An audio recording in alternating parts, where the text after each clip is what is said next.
Rương ăn tông vang nàng vang đầm na thả mim đây prapon ngày muối đây tranh tên này sát có chẹp bán ăn tông mùi một ai prapon slò prapon sủa ăn tông vang lần man nàng vang vì na một slò đây khơi nặc tha prapon là ngôn dạng ní có pram ao yok ăn tông tới chùa tộc prapon yok tới chùa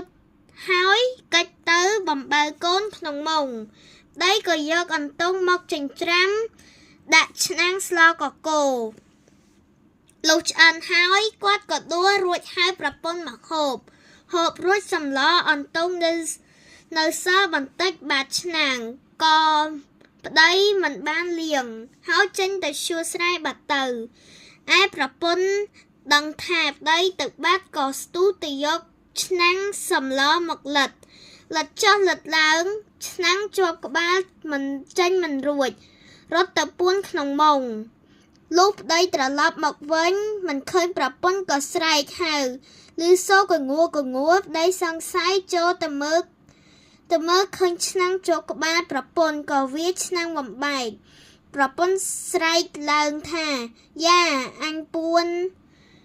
នឹងគាត់ឯងសោះប្តីនឹកអស់សំណើចក៏ដើរចេញទៅ